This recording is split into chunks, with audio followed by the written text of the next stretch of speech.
Hello મિત્રો, આમ તો હું આજે કઢી ભાત બનાવવાની હતી, પણ બજારમાં મેં લીલી મેથીની ભાજી જોઈ તો એમ થયું કે કઢીમાં લાવને થોડો ટ્વિસ્ટ લઈ આવું. તો મિત્રો, આ આખી રેસીપી જાણવા માટે આ રેસીપી છેલ્લે સુધી જોજો, અને જો આ રેસીપી સારી લાગે તો સબસ્ક્રાઈબ કરવાનું ન ભૂલતા હો.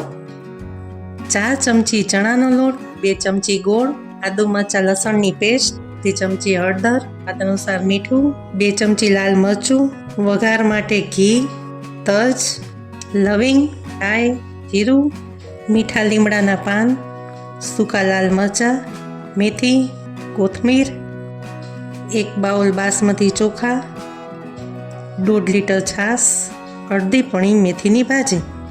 સૌ પ્રથમ આપણે બાસમતી ચોખાને ગરમ પાણીમાં વ્યવસ્થિત રીતે ધોઈ ને ગરમ પાણીમાં બાફવા મૂકી દઈશું.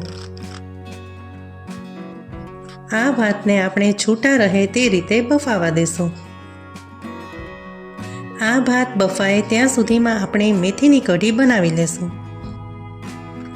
આ મેથીની કઢી બનાવવા માટે આપણે મેથીની ભાજીને સરસ રીતે સમારીને ધોઈ લીધી છે. તેના માટે આપણે ગેસ ચાલુ કરી ને પેનમાં 1 ચમચી ઘી મૂકી અને સમારેલી મેથી એડ કરશું.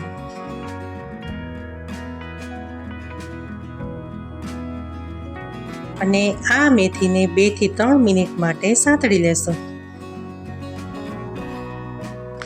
તો મિત્રો, તમે જોઈ શકો છો કે આપણી મેથીની ભાજી સરસ રીતે સતળાઈ ગઈ છે. તો તેમાં આપણે 1 ચમચી મીઠું નાખીને વ્યવસ્થિત રીતે મિક્સ કરી લેશું. આ કઢીના બેટર માટે આપણે 1 તપેલીમાં 1.5 લીટર છાશ લેશું.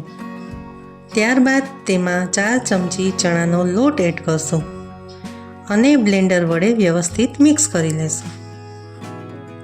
તો મિત્રો, તમે જોઈ શકો છો કે આપણું કઢીનું બેટર રેડી થઈ ગયું છે. તો ત્યાં સુધીમાં આપણે ચેક કરી લઈએ કે આપણા ભાત તૈયાર થઈ ગયા છે કે નહીં. મિત્રો, તમે જોઈ શકો છો કે આપણા ભાત છૂટા પણ છે અને સરસ રીતે બફાઈ પણ ગયા છે. તો તેને આપણે ભાત ઓસાવવાની ચાળણીમાં ઓસાવી લેશું.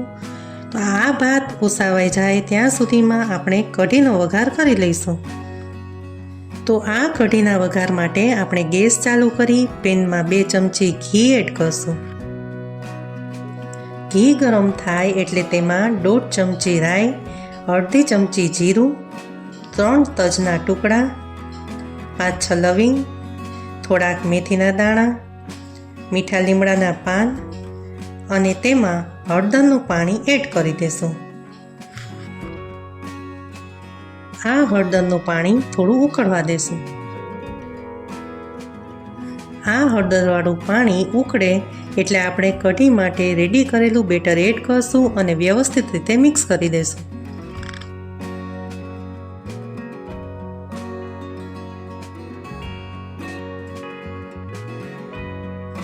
તો મિત્રો, કઢીમાં 1 ઉભરો આવે ત્યાં સુધી ઉકળવા દેશું. તો તમે જોઈ શકો છો કે 1 ઉભરો આવી ગયો છે અને આપણી કઢી પણ પાકવા આવી છે. તો તેમાં આપણે સાતળેલી મેથી નાખશું. ત્યારબાદ આદુ મરચાંની પેસ્ટ, સ્વાદ અનુસાર ગોળ, સ્વાદ અનુસાર મીઠું નાખશું ને વ્યવસ્થિત રીતે હલાવી લેશું.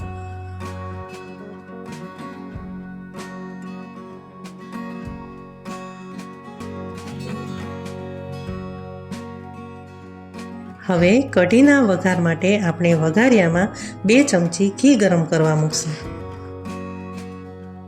તો મિત્રો, આપણા વઘાર માટે ઘી સરસ ગરમ થઈ ગયું છે. તો તેમાં આપણે 2 સૂકા લાલ મરચાં અને મીઠા લીમડાના પાન નાખશું. ત્યારબાદ આ વઘારને ગેસ ઉપરથી ઉતારી લાલ મરચું એડ કરી ને કઢીમાં એડ કરશું.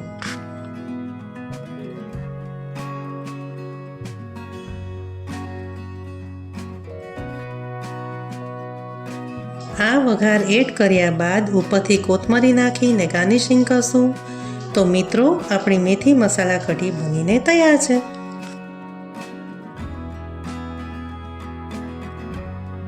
હવે આપણે તૈયાર કરેલા ભાતમાંથી જીરા રાઈસ બનાવી લેશું. તેના માટે ગેસ ચાલુ કરી તેના ઉપર પેન લઈ 2 ચમચી ઘી નાખશું.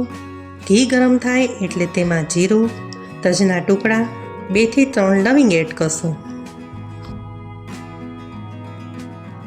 ત્યારબાદ તેમાં તૈયાર કરેલા ભાત એડ કરી દઈશું અને તેને વ્યવસ્થિત રીતે મિક્સ કરી દઈશું. આ ભાતમાં આપણે ઉપરથી કોથમરી નાખીને ગાર્નિશિંગ કરશું. તો મિત્રો, આપણે આ જીરા રાઈસ બનીને તૈયાર છે. તો મિત્રો, આ મેથી મસાલા કઢી વિથ જીરા રાઈસ બનીને તૈયાર છે. તો બીજી વાર તમે કઢી ભાત નહીં પણ મેથી મસાલા કઢી વિથ જીરા રાઈસ બનાવીને ટ્રાય કરજો.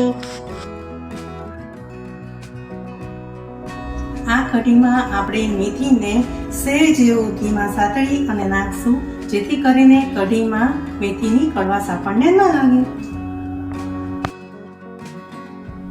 જીરા રાઈસ બનાવીએ ત્યારે આપણે ચોખાને બહુ હલાવશું નહીં, જેથી કરીને આપણો ભાતનો દાણો એ છૂટો રહે.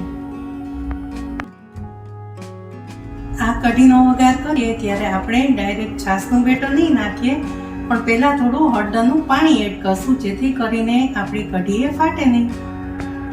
તો તમને અમારી રેસીપી ગમી હોય તો લાઈક કરો, શેર કરો અને સબસ્ક્રાઈબ કરો અને બેલ આઇકન દબાવવાનું ભૂલશો નહીં.